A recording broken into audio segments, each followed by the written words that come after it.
The Democrats had the majority. In fact, we did it 13 times. Not only have Republicans done it, but Democrats have routinely done it.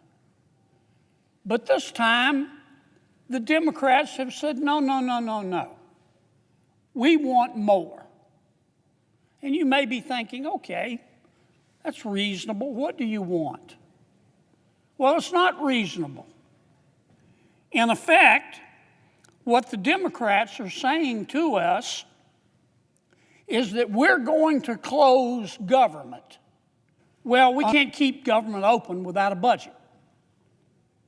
And tonight at midnight, our current budget expires unless we vote to maintain the status quo and continue the current budget as we negotiate a new one. Many of my Democratic friends say, well, what's the problem? The Republicans are in charge. The president's a Republican, and the Republicans have a majority in the Senate, and the Republicans have a majority in the House. What's the problem? They know what the problem is. We can't pass a budget. We can't keep government open just with Republican votes here in the Senate. We only have 53 Republicans. We need 7 Democrats to join with us. So for my Democratic colleagues to say, well, the Republicans are in charge and they don't need us, they know that's not accurate. And that's what's going on. Now, we've had a few shutdowns before, and every shutdown is different, but most shutdowns are a combination of both policy and politics in varying degrees. This shutdown, in terms of policy, makes absolutely no sense. None. What we have proposed to our Democratic colleagues and the minority leader, Senator Schumer, is to make no changes to the current budget. We just want to continue the current budget and keep government open until just before Thanksgiving to give us more time to negotiate a permanent budget. We did that many times when President Biden was president and when the Democrats had the majority. In fact, we did it 13 times. Not only have Republicans done it, but Democrats have routinely done it. But this time, the Democrats have said, no, no, no, no, no.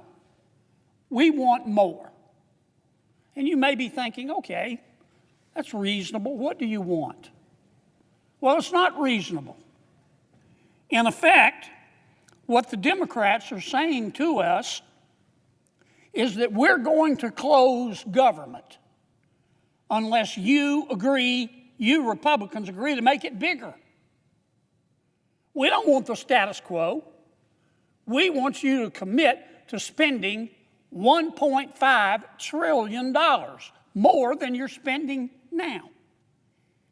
And we, the Democrats are saying, are going to tell you how to spend it. First, they want us to repeal all of the Medicaid reforms that we did in the reconciliation bill. Some call it the One Big Beautiful Bill. The One Big Beautiful Bill would not reduce Medicaid. In fact, it would go up about 2% every year as a result of our bill. But it would say to people who are on Medicaid, who aren't eligible for Medicaid, that you're not going to get Medicaid anymore. Dual eligibles, people who sign up in Louisiana and Mississippi, that's fraud. Under our bill, they would be thrown off. The Democrats want them put back on.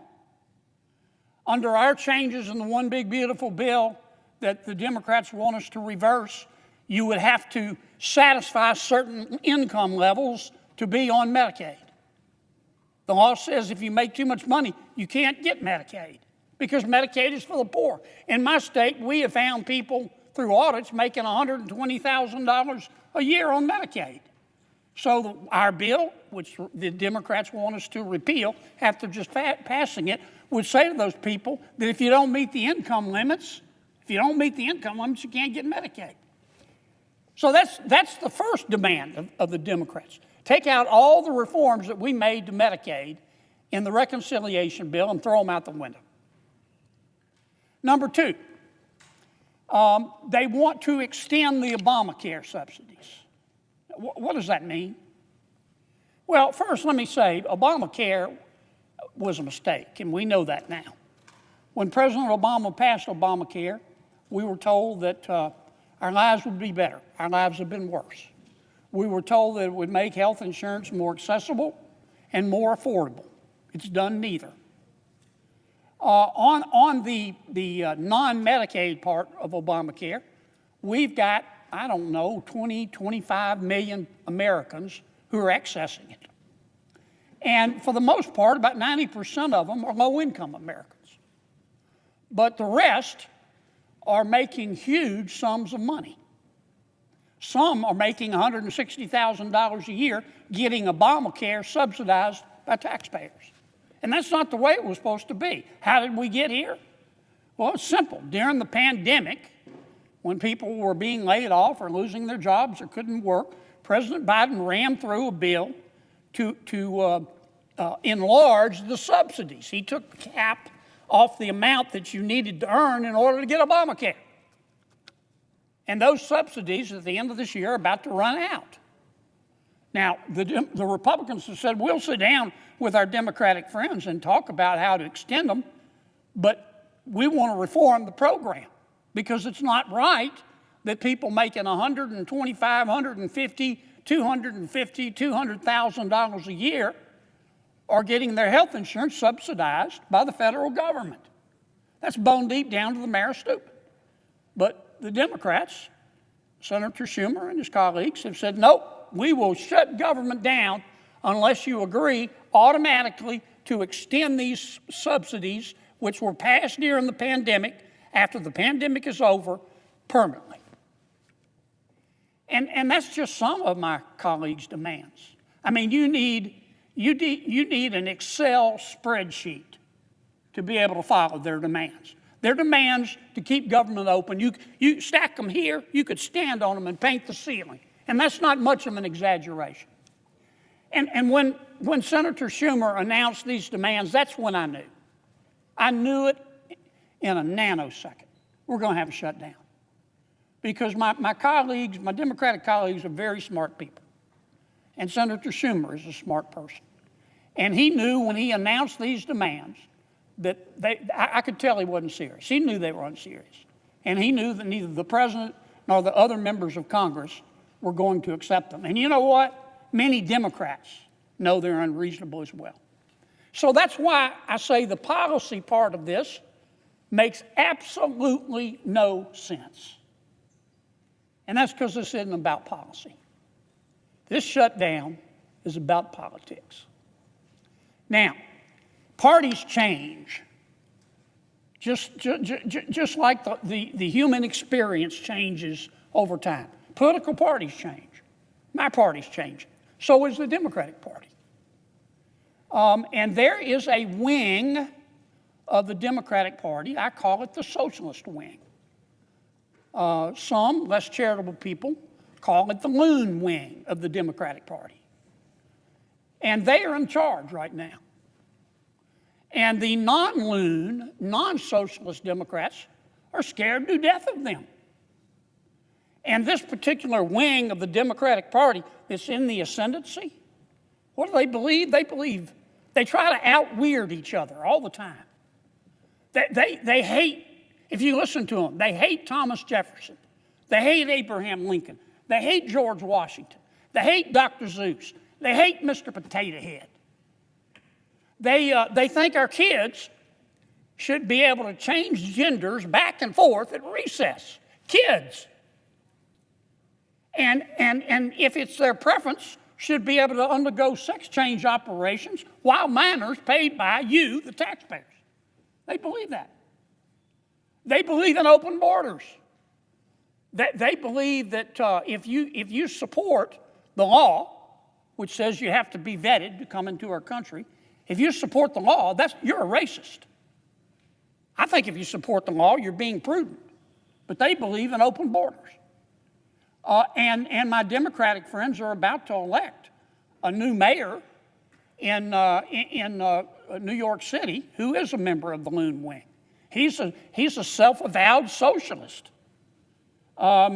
He has said if the prime minister of Israel comes to New York City, he will have him arrested. But this is not the majority of Democrats that believe this. I don't think that for a second. And I know many of my Democratic colleagues here don't believe that. But the loon wing, the socialist wing, the angry Gary Busey wing of the Democratic Party is in ascendancy. And they've got a lot of power, enormous amount of power. And many of my Democratic colleagues in the Senate are scared of them. And the loon wing is mad at many of my Democratic colleagues in the Senate. They shouldn't be, but they are.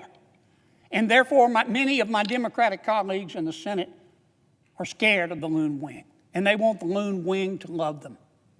Senator Kennedy was one of the most brutally honest moments we've seen in the Senate in a long time. And it matters because it cuts straight through the nonsense. This shutdown threat isn't about responsibility. It isn't about compassion. And it sure isn't about helping everyday Americans. It's about power. Let's be clear about what's happening. Republicans offered the simplest solution imaginable: keep the government open under the current budget while negotiations continue. No changes, no expansions, no cuts. Just keep the lights on. That's not radical. That's not extreme. That's how government has functioned for decades. But Democrats said no. Not because the proposal was unreasonable, but because it didn't give them leverage. They demanded policy concessions tied to massive government expansion before agreeing to keep the government open. That is not negotiation. That is hostage-taking with taxpayer money. Kennedy was right to point out the hypocrisy. Democrats used temporary budget extensions repeatedly when they were in power. Republicans cooperated. Now that the roles are reversed, Democrats pretend those same tools are unacceptable. That tells you everything you need to know. Here's the real issue, and this is where I'll give you my honest take as a right-wing patriot. The modern Democratic Party is no longer driven by practicality or moderation. It's driven by its loudest, most radical faction. And the rest of the party is scared to stand up to them. They're terrified of activist backlash, primary challenges, and social media mobs. So instead of doing what's best for the country, they do what's safest for their careers. And the result is a shutdown threat that scares seniors, frustrates workers, and hurts families who had nothing to do with this fight. Kennedy also addressed something the media won't emphasize enough: essential services will continue. Social security checks will go out. Veterans will receive care. Food assistance programs will still function. The fear being pushed is political theater designed to pressure Americans into blaming the wrong people. And let's talk about accountability. If you intentionally shut the government down, you also own the responsibility of reopening it. Republicans aren't agreeing to permanent policy changes under a gun.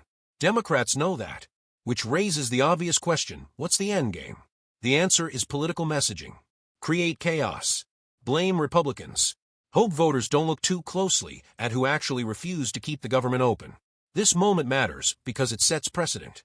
If one party learns it can force policy demands by threatening shutdowns, that becomes the new standard.